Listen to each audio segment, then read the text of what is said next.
DC. এই DC volt কোথায় যায়?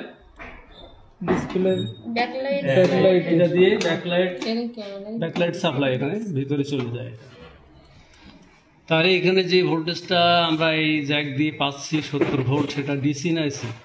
ডিসি। ডিসি। বেশ, এখন আসি, এই যে একটা জ্যাক দেখছো, এই জ্যাকটা এই যে প্যানেলটা আছে, কন্ট্রোল প্যানেল, এটা এর সাথে লাগবে। এটা এখানে কি কি আছে? এখানে আছে তোমার ইনপুট, মেনু আছে, ভলিউম আপ, তারপরে ইনপুট মানে পরিবর্তন করার জন্য এই বাটনটা, হ্যাঁ, আর আছে কি পাওয়ার অফ অন আছে, চ্যানেল প্লাস মাইনাস এবং volume volume plus plus minus, minus, এইগুলা কন্ট্রোল হবে এটা দিয়ে। আর একটা এখানে আছে যেটা, সেটা তো এই, এটা তো সবাই দেখছো, যেটা স্পিকারের জন্য, লাউড স্পিকার। এখানে দুইটা কানেকশন খুলে ফেলাইছি মনে হয়, কানেকশন দুইটা খুলে ফেলেছি, এই দুইটা আছে। এই যে কানেকশনের অপর প্রান্ত, এটা এটা এখানে কানেকশন ছিল, এটা ঠিক আছে। তাহলে এইটা এবং এইটা, এই দুইটা কি? ঠিক আছে, স্পিকার দিয়ে কি শোনা যায়? সাউন্ড শোনা যায়। এখন আসি আমরা এই বোর্ডে, মনে থাকবে এটা যে হয়েছে, মনে থাকবে যেটা বললাম, মনে আছে সবার? কিছুটা মনে আছে। এবার এটা একটু ধারণা দিই কেমন। এখানে যে ভোল্টেজটা আসে, এটা কি ভোল্টেজ? ডিসি 12 ভোল্ট আছে, এলভিডিএস সাপ্লাই, তাই না? এই এলভিডিএস সাপ্লাইটা এখানে আসার পরে এখান থেকে যে টাইমার কন্ট্রোল আইসি আছে, এই আইসিতে চলে যায়। আবার এখানে একটা ডিসি টু ডিসি কনভার্টার আইসি আছে। এই DC two DC converter supply থেকে আবার কিছু কিছু ভোল্টেজ তৈরি হয়।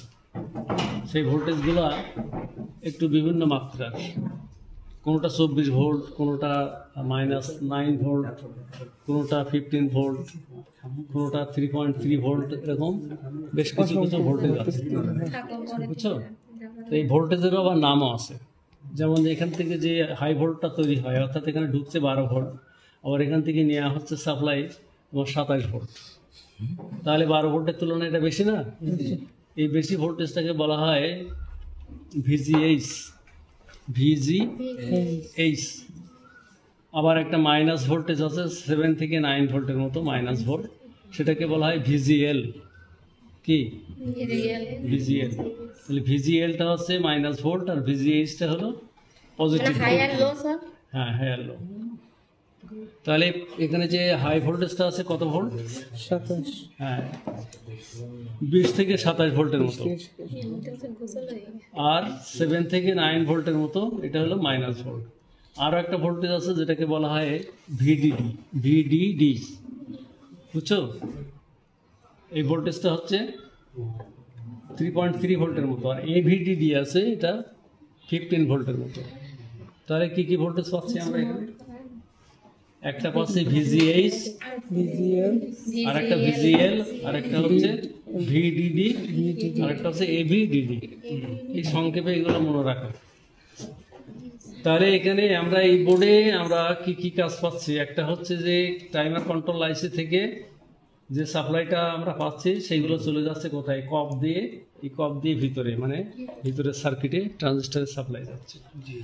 আবার এটাকে অ্যাক্টিভ করার জন্য, এটাকে পুরোপুরি কাজে লাগাবার জন্য আমাদের এখানে ভোল্টেজ তৈরি করতে হয়। সেটাকে আমরা বলি ডিসি টু ডিসি কনভার্টার যে আইসি আছে, এই কনভার্টার আইসি থেকে আমরা একটা ভিজিএল ভোল্টেজ, একটা ভিজিএইচ ভোল্টেজ, একটা ভিডিডি এবং একটা এভিডিডি ভোল্টেজ আমরা এখান থেকে নিয়ে এটার মধ্যে আবার ইন করানো হয়।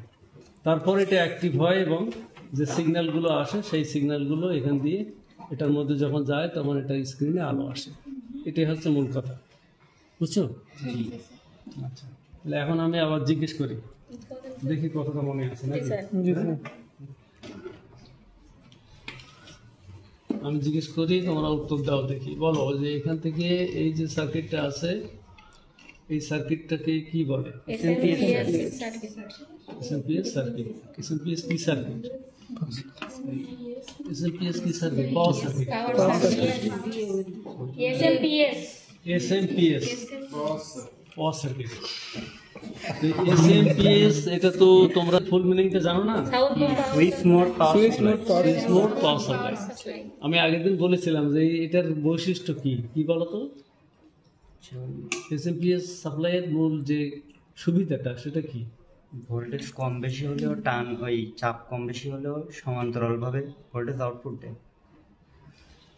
আর একটু ক্লিয়ার করে কে বলতে পারবে? বলো কেউ, হবে না? আমাদের ইনপুটে ভোল্টেজ তো 220 সবসময় থাকে না, থাকে কম বেশি হয়, ভেরিয়েশন হয়। কিন্তু চপার ট্রান্সফর্মারের আউটপুটে যে ভোল্টেজটা আমরা পাই সেটা কিন্তু কনস্ট্যান্ট, মানে কোনো পরিবর্তন হয় না, একই রকম ভোল্টেজ পাওয়া যায়। মানে এখানে 12 ভোল্ট পাই আমরা, তাই না? 12 ভোল্ট কিন্তু এদিক ওদিক হয় না, 12 ভোল্টই থাকে। কিন্তু ইনপুটে তো ভোল্টেজ অনেক কম বেশি হয়। তো এইটার সুবিধা হচ্ছে এই যে এই সার্কিটটা থাকার কারণে ইনপুটে যতই কম বেশি হোক না কেন আউটপুট লেভেল ঠিক সরাসরি আরোই থাকে। তার মানে আউটপুট কনস্ট্যান্ট ভোল্টেজ ঠিক রাখার জন্যে এসএমপিএস সার্কিটের একটা বিরাট গুরুত্বপূর্ণ ভূমিকা আছে, সেই জন্য আমরা এটাকে ব্যবহার করি, বুঝছো? আচ্ছা, তাহলে এখানে আমি জিজ্ঞেস করি যে এই যে প্রথমে ঢুকছে 220 ভোল্ট, এটা এই চারটা রেক্টিফায়ার দিয়ে কি হচ্ছে? ডিসি। এখানে আসছে ডিসি ভোল্টেজটা কত ভোল্ট? এটা pulse rating 12 volt. 12 volt pulse rating DC. এখানে 220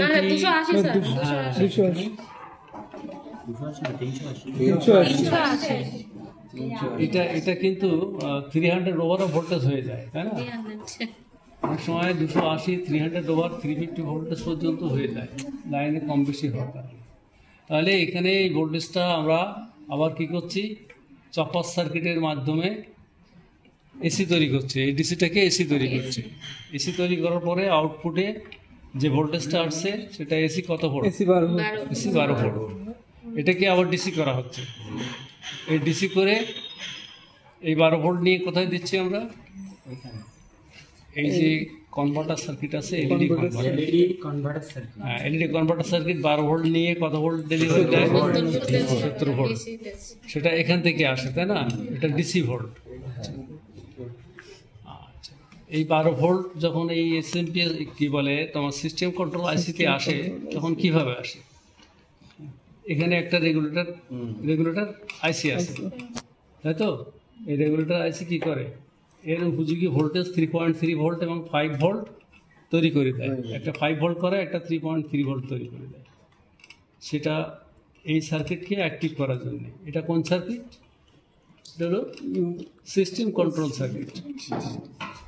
এটাকে আমরা কি বলি? ইউওসি, আলট্রা অন চিপ। এটাকে আবার মাইক্রোপ্রসেসরও বলা হয়, আবার সিপিইউও বলা হয়।